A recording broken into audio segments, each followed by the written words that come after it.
You have, I think, an incredible legacy that's accumulated over the last 30 years, and going forward, managing wilderness fire, but also managing under a changing climate and the changing disturbance regimes that come with that. You have, I think, no better place from which to start than what you can see there on the map now. At the outset, I want to recognize a primary collaborator on this work. It's Travis Belote. Travis is a research ecologist with the Wilderness Society. He's a co-author and collaborator on all this work, and he's a fantastic guy to work with and be in the wilderness with. He's an incredible scientist. When I talk about this work to colleagues at scientific meetings, I always start with a little bit of background on the Wilderness Act, which you all don't need to hear, but a lot of my scientist colleagues do need to hear. And one of the things that I like to recognize is that wilderness areas provide an important value to society as sources of scientific information. You know, the scientific and educational value of wilderness is called out in the 1964 Act. And as Carol was saying, they're great sort of natural observatories or laboratories where we can go and engage in the scientific process and learn new things about how the world works. Sometimes I get pushback from colleagues and say, well, the wilderness is a special place, it's a special case, we can't go in there and learn anything, and that's not true. Photosynthesis works the same inside the wilderness as it does outside. Combustion works the same. All of the physical and biological laws that govern ecosystem processes work exactly the same inside a wilderness as outside a wilderness. What is so important about wilderness is that these large-scale ecosystem processes are untrammeled. I think Jim gave me this photo, and I love it because it illustrates two of the most trammeled processes in landscapes, especially the West. And that's fire. So we've got the Damnation Creek fire burning through the 2000 fire there. And that's right next to an active alluvial floodplain river system where you have active channel migration. You've got channel avulsion events. When I first started coming in, this was the active main channel. Now it's over here. And that's an incredibly rare thing to be able to study because most of the time we've dammed, diked, built roads next to it, built houses, casinos, what have you. And so it's that untrammeled state that really provides a lot of the scientific value of wilderness. So it's important, I think, I'll just plug this once more. As wilderness managers, I beg you, when a scientist comes to you, they oftentimes don't understand wilderness, and they may not understand the ethics and the procedures and minimum tool and things like that. And they'll have grand ideas about doing work in the wilderness, and help them learn the parameter space in which they need to operate to do science, because you're making, when you enable that research, a bigger contribution in helping deliver to society another benefit of wilderness. So teach the researchers, please. So we got started coming into the Bob back in 2011. Travis and I were working with the Southwestern Crown of the Continent Collaborative a lot at that time, which had a big effort going, and still does, in the Sealy, Swan, and Blackfoot valleys.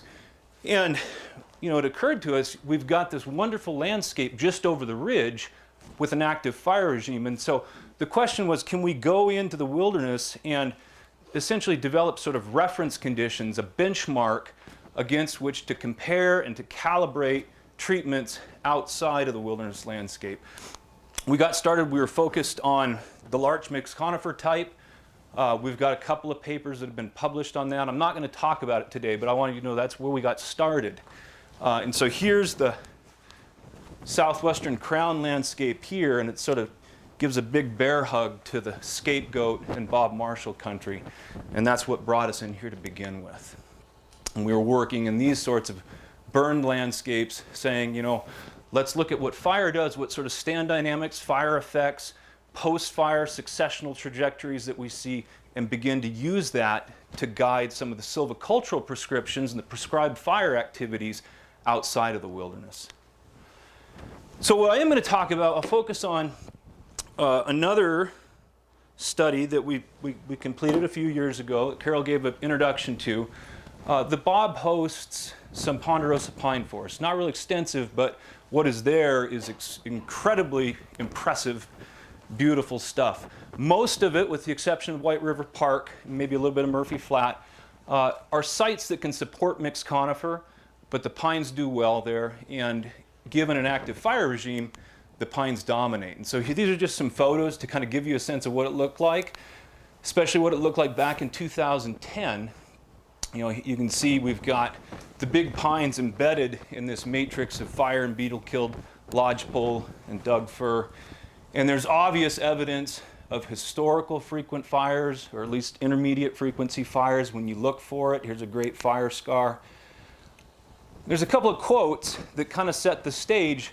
The era of fire suppression made it into the Bob. There's a 1960 report by Bob Steele that narrates and sort of summarizes a lot of the early fire management.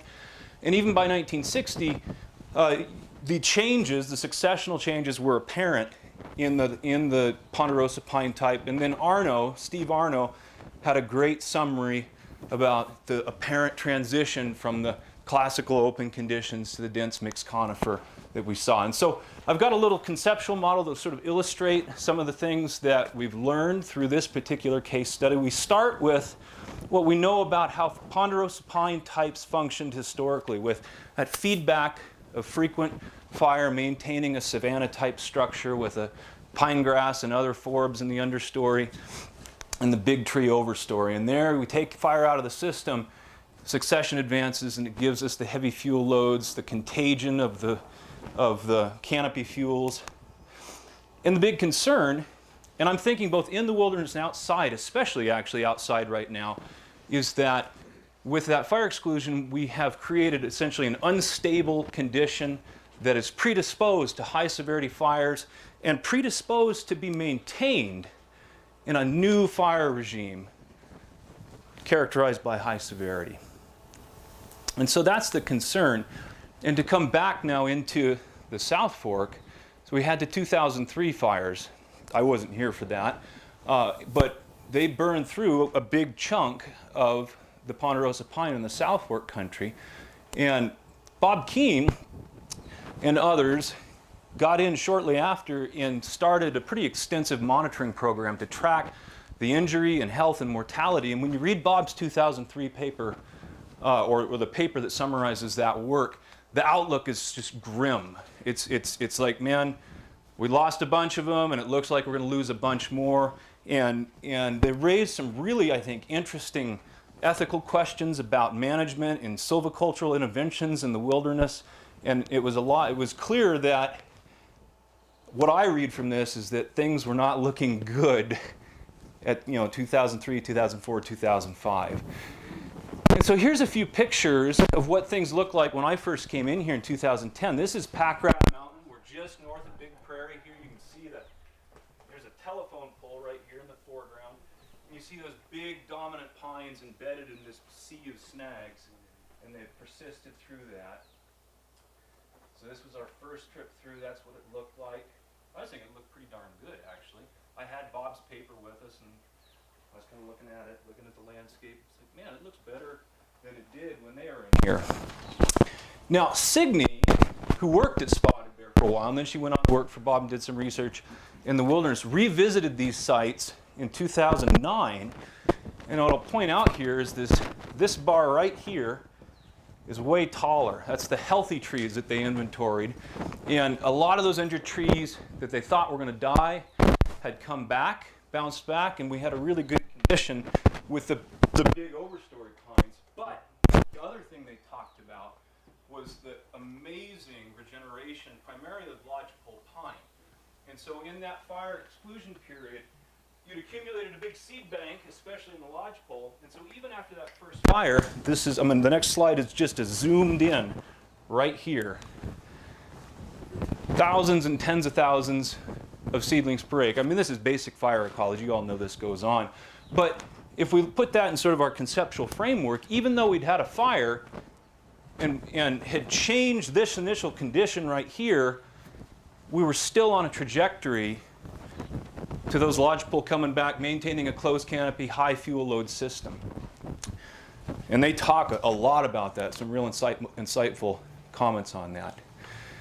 Then we had, in 2011, we were in here in our first year of field work, and the Hammer Creek fire got going. And you know, we were here, we're out on the river in the evening after doing field work, taking a look at it. So I was up here in June, gave a short talk, and one of the best questions I've ever gotten from the audience was that day. And I was asked, somebody asked me, what am I most excited about for this field season? And I said, you know, what I am most excited about is getting up to Lower Lime Creek to look at those now twice burned stands. And right there, we were able to develop sort of a hypothesis that that reburn had reversed the trajectory and finally brought us back into what we think it looked like historically, that fire-maintained, frequent fire-maintained ponderosa mixed conifer forest. So we've got a return to that fire-maintained condition now represented here in state S4. So we went in 2012, did some sampling. You can see our study area shown graphically here, the little plot locations. That's right north of Big Prairie. And I've got just some summary here to show you what we found. Well, the biggest and most obvious thing was the fire really cleaned up the lodgepole regeneration, knocked that way back. It also knocked back the fuel loads. So the orange bars here are the dead seedlings that we counted. Many of the seedlings were completely consumed, so that's a gross underestimate of the big change to the regeneration.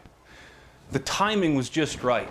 You know, lodgepole reaches reproductive maturity very early. We were already starting to see cones on those seedlings. And so 15, 20 years later, we would have had a very different situation with that reburn where you would have had a much greater abundance of lodgepole. Cleaned up the duff, cleaned up the wood, really knocked back all the different, except for the heavies, the different fuel, and it took a big bite out of the 1,000 hours fuels as well, and gives us this sort of landscape after the second fire.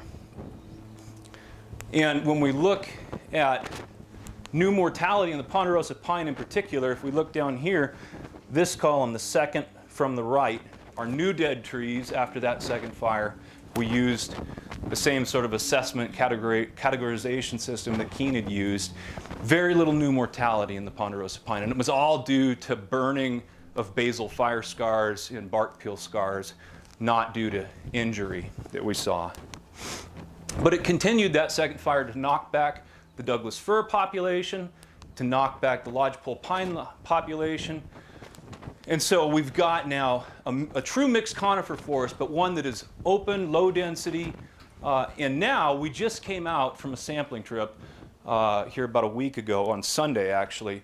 And going through this area again, there's a really refreshing, exciting amount of ponderosa pine regeneration that we're seeing now. And up here, you know, we're right on the edge of the climate range for ponderosa pine, and the short, cold growing seasons limit a lot of regeneration. But since 2011, it looks like we've had some good stuff. And so what we saw after that second fire was a return, largely. And the major take-home points that we took from this case study is, one, it appears that at least some of these ponderosa pine forests have sort of a latent or hidden resilience. I think the story is not as bad as we often talk about when we talk about ponderosa pine across the West, in that there's, I think, more hope, more potential to recover those systems and bring them back to a functional, resilient state. Well, it's there. And then the practical take-home is that the job's not done after the first entry, whether it's prescribed fire, whether it's thinning, whether it's wilderness fire, managed wildland fire, whatever we call it. And it really takes that second entry to bring things back into a sort of a sustainable, self-regulating condition. How am I doing on time? You are 15 in, so you got 5 left. Oh, all right. Well, I'll go through this really quick.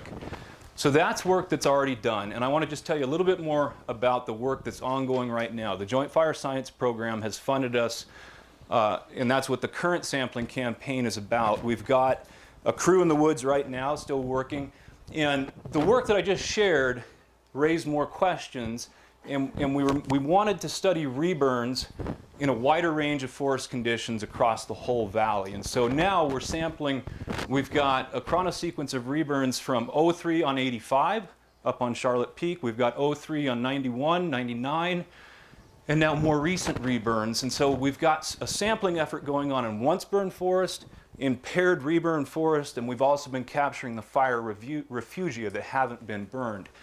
And that data, I mean, we've got about 200 plots at this point, but it's just coming out of the woods right now, so I don't have much to share with you. This is the Damnation fire a couple years ago. What I can share, we have a small set of plots that were installed in 2011, and we've got two sets of them. They're Little Salmon.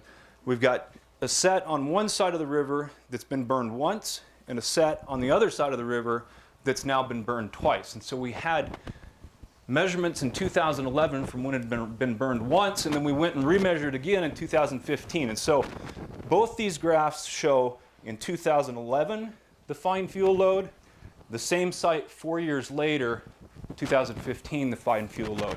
And so what you're seeing there is a really rapid accumulation of surface fuels, these are the fines, as the snags, the tops are coming down. If we look to the other side of the river, I mean, this is obvious stuff. Here's what it looked like in 2011 after one fire, 2015 after the second fire. That second fire has basically canceled out, burned up the fuel inputs over that 4-year period. If we look at the coarse wood, the 1,000 hours and greater climb lead class, the same thing. This is once burned, 2011 to 2015. Twice burned, 2011 after one fire, 2015 after two fire. And so you can begin to see in the fuel loads, same sort of thing going on with the regeneration. That's the once burned, that's the twice burned. I think the important thing to notice here, on average, there's still 1,000 seedlings per hectare, several hundred per acre out there in the twice burned site. So we're not seeing a lot of evidence of type conversion. A few places here and there, sure, after the reburns, but in most places, wants to be a forest, it's just going to be a parked out, long successional process after the repeat fires. So after this field season, I'll have a whole lot more data to share on the reburn story, and so hopefully I can come back and share that with you. I'll end there and leave a time for maybe one question. Okay, sure.